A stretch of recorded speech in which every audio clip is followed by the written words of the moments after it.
मेरे प्रिय बच्चों, जो कुछ तुम सोच रहे हो वह सब हो रहा है, और जो होने वाला है वह तुम सोच रहे हो। इस वक्त तुम चुंबकीय आकर्षण के केंद्र में हो, इसलिए तुम्हारी हर इच्छा मैनिफेस्ट हो रही है।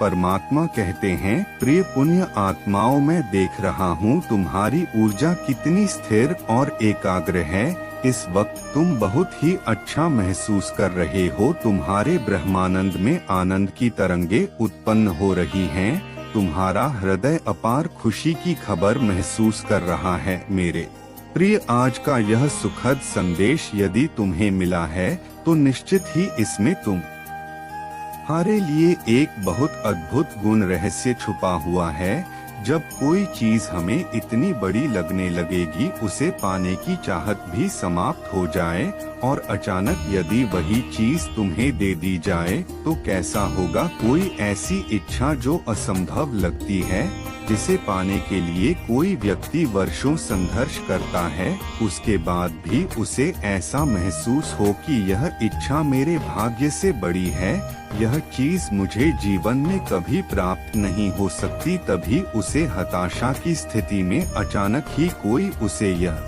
सूचना दे कि इस वस्तु को तुम्हारे भाग्य में पहले ही लिख दिया गया था, तो उसे कैसा महसूस होगा।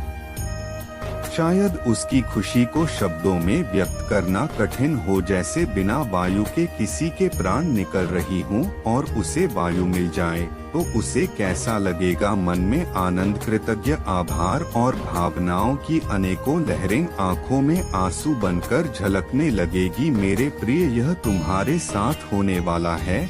जिसे तुमने संभव मान लिया वह तुम्हें जरूर मिलेगा। ऐसे ही अचानक एक दिन तुम्हें यह सूचना मिलती है कि वह तुम्हारा भाग्य है। तुम खुशी और भाव से झूम उठोगे। तुम्हारे मन में स्वाभाविक रूप से यह प्रश्न उत्पन्न होगा कि जब यह इच्छा मेरे भाग्य था तो मुझे इसके लिए इतना संघर्ष क्यों करना पड़ा, और जब मैं इसे पाने की उम्मीद छोड़ दी तो यह मुझे क्यों प्राप्त हो गया। इसका जवाब मैं तुम्हें देता हूँ। यदि तुम्हें वह पहले ही दे दी जाती तो तुम उसका मूल्य कभी ना समझते। जो सोने का चम्मच मुंह में लेकर पैदा हुआ हूँ, वह भूख की कीमत क्या जाने। ऐसे ही तुम्हें उसे वस्तु का महत्व सीखना था कि वह कितनी कठिन और दुर्लभ है, किंतु जो परमात्मा के आश्रित होते हैं उनके लिए हर दुर्लभ वस्तु सुलभ हो जाती है, जैसे तुम्हारे लिए हो गई है। मेरे बच्चे, यह वही समय है जब तुम जो कुछ भी अपनी इच्छा तालिका में लिखोगे वह पूरा हो जाएगा, क्योंकि इस वक्त तुम्हारा मस्तिष्क ब्रह्मांड की ऊर्जा से बड़ी सहजता से जोड़ रहा है। तुम अपने दैनिक जीवन में यह महसूस कर रहे होंगे कि तुम्हें दूसरों के मन के विचार स्वाभाविक रूप से पता लग जाते हैं। वह क्या सोच रहे हैं तुम समझ जाते हो। तुम्हारे मुख से जो कुछ भी निकलता है वह सत्य हो जाता है। तुम्हारे समक्ष भविष्य के दृश्य भी दृष्टिगोचर हो जाते हैं। तुम जागते हुए और सोते हुए कई प्रकार के अनुभव कर रहे हो। तुम्हारा हर सपना विशेष है। तुम अपने चारों तरफ दिव्या आभा मंडल को महसूस करते हो और तुम्हें बार बार अलग अलग एंजल नंबर दिखाए जा रहे हैं, जैसे फरिश्ते तुम्हें बार बार संकेत कर रहे हैं कि तुम सही राह पर हो। मेरे बच्चे, देवों के देव महादेव सदा ही अपने भक्तों के लिए उपस्थित रहते हैं, और आज भी मैं तुम्हारे पास केवल इसी उद्देश्य से आया हूँ कि तुम्हारे जीवन से सभी संकटों को दूर करके तुम्हें नया जीवन प्रदान करूँ। इसलिए तुम्हें आज संदेश के अंत में एक ऐसा उपहार मिलेगा जो तुमने अपने जीवन में कभी नहीं देखा होगा। इंसान अपना पहला कदम उठाने से हमेशा डरता है, परंतु जब वह अपना पहला कदम उठाता है उसके बाद उसके अंदर का डर समाप्त हो जाता है, क्योंकि पहला कदम उठने के बाद इंसान के अंदर आत्मविश्वास की शक्ति जागृत हो जाती है। और आज तुम्हें भी अपना पहला कदम उठाना है। यह याद रखना मेरे प्रिय, जीवन जितना संघर्ष पूर्ण होगा उतनी ही अधिक सफलता तुम्हें प्राप्त होगी, क्योंकि तुम्हारा यह जीवन तुम्हें सदा बुराई की ओर लेकर जाता है। और अच्छा है कि और भी तुम जैसे ही जीवन को मोड़ना चाहोगे यह इस दिशा में मोड़ेगा, लेकिन यह है तुम्हारे हाथों में है कि तुम उसे उचित दिशा की ओर लेकर जाते हो या फिर बुराई की ओर। मेरे बच्चे, जीवन की कामयाबी और नाकामयाबी दोनों ही तुम्हारे हाथों में होती है। मैं तुम पर अपनी कृपा बरसाने के लिए हर रोज तुम्हें कुछ नया बताता हूँ, परंतु तुम हर बार मेरी बातों को अनदेखा करके मुझे निराश कर देते हो और ऐसा करने से जो पीड़ा मेरे अंदर होती है वह मुझे तोड़ देती है, क्योंकि मैं अपने बच्चों द्वारा सदा ही अनदेखा किया जाता हूँ। मेरे प्रिय, यदि आज तुम कोई शुरुआत करना चाहते हो परंतु उसकी करने से पहले तुम्हारे भीतर डर है तो तुम उसे काम में को कभी शुरू नहीं कर पाओगे, क्योंकि डर इंसान को सदा बंद कर रखता है और जो इस डर पर काबू पा लेता है वह कभी पीछे नहीं हटा। यदि आज तुम इस डर के कारण कोई कार्य शुरू नहीं करोगे तो यह डर तुम्हारे जीवन में बहुत बड़ा बदलाव कर देगा। जब मुसाफिर अपनी मंजिल की ओर निकलता है तो वह सदा अपने दिमाग में उसे निर्धारित जगह को लेकर चलता है जहां उसे जाना है, परंतु यदि कोई इंसान बिना सोचे समझे सफर पर निकले तो वह कभी अपने असली मंजिल के पास नहीं पहुंच पाएगा, क्योंकि उसके पास अपनी मंजिल पर पहुंचने के निर्धारित जगह निश्चित नहीं है। वैसे ही तुम्हारे जीवन भी है, यदि तुम इसे बिना लक्ष्य के काटोगे तो यह हर दिन ऐसे ही गुजरता जाएगा और एक समय ऐसा आएगा जब तुम्हारे हाथ से सब कुछ निकल जाएगा। मेरे बच्चे, तुम सदैव उदास रहते हो, लेकिन उसे उदासी को दूर करने के लिए किसी भी प्रकार का प्रयास नहीं करते। परिस्थितियों हमारे हिसाब से हमेशा नहीं चलती, परंतु हमें समय के अनुसार उन परिस्थितियों से लड़ना पड़ता है। यदि आज तुम्हारे जीवन में किसी प्रकार की स्थिति चल रही है और वह स्थिति तुम्हारे अनुकूल नहीं है तो तुम्हें अपनी उन परिस्थितियों से लड़ना होगा। उन परिस्थितियों को अपने अनुकूल करने के लिए तो मैं वह कार्य करने होंगे जिनसे वह परिस्थितियों तुम्हारे अनुसार कार्य करें। आज जो रास्ते तुम्हें कठिन लग रहे हैं, एक समय ऐसा आएगा जब वही रास्ते तुम्हें आसान लगने लगेंगे, क्योंकि तब तुम्हें उन रास्तों का अनुभव हो जाएगा जो रास्ते आज तुम्हारे लिए नए हैं। इसलिए सदा यह याद रखो कि हर रास्ता तुम्हारे लिए शुरुआत में नया होता है और जैसे जैसे तुम आगे बढ़ते चले जाते हो वह चीज तुम्हें आसान लगने लगते हैं। मेरे प्रिय, तुम्हारा अनुभव ही तुम्हारी पहचान है और तुम्हारी पहचान तुम्हारा अनुभव, इन दोनों चीजों को तुम्हें हमेशा मिलकर रखना चाहिए। जो कार्य तुम सिखाते हो उससे तुम्हें अनुभव प्राप्त होता है और वही कार्य तुम्हें तुम्हारी पहचान दिलाता है। मेरे बच्चे, हर मनुष्य के अंदर दो गुण पाए जाते हैं। पहला गुण अच्छा और दूसरा गुण बुरा पाया जाता है, परंतु अपने इन दो गुणा के आधार पर ही मनुष्य की असली पहचान होती है।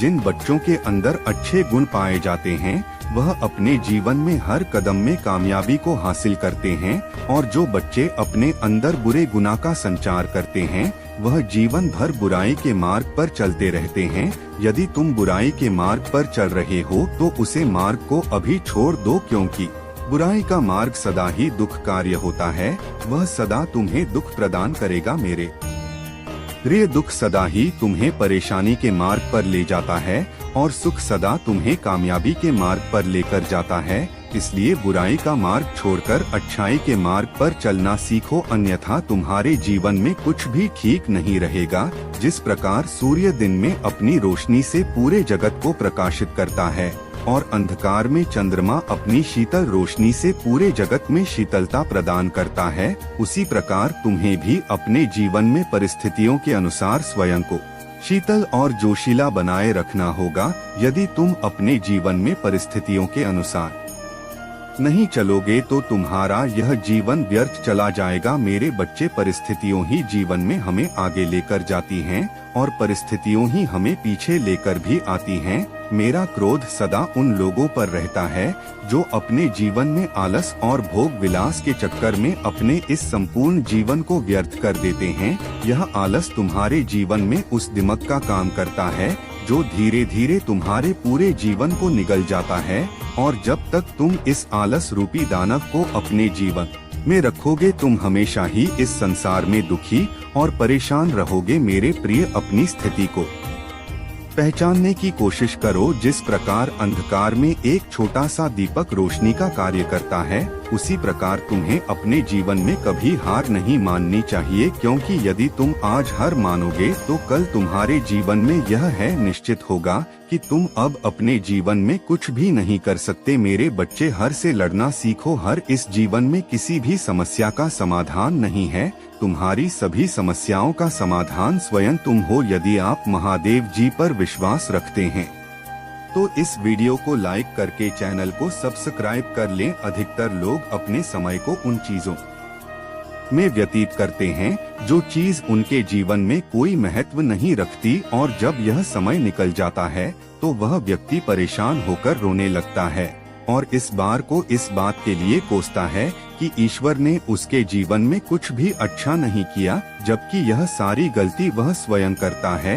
जब तक तुम अपने समय को सही जगह पर इस्तेमाल नहीं करोगी, तुम्हारा यह जीवन का भी अच्छा नहीं बन सकता। यह मेरा विश्वास है और मेरा विश्वास ही संसार में सबसे अटल है। मेरे बच्चे, समय का निर्माण मैंने किया है और यह मैंने सोच समझकर बनाया है, क्योंकि यह समय ही एक ऐसी चीज है जो हर चीज को नियंत्रित करती है।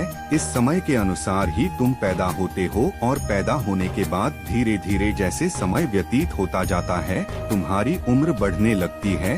तुम बच्चे से किशोरावस्था में आते हो और किशोरावस्था से युवा अवस्था में, और फिर उसके बाद अंत में वृद्ध अवस्था आती है। और यह अवस्था वह अवस्था होती है जब तुम्हारे जीवन का अंत निकट होता है। मेरे बच्चे, इसलिए मैं तुम्हें यह है चीज समझ रहा हूँ जो तुम्हें आज समझनी है।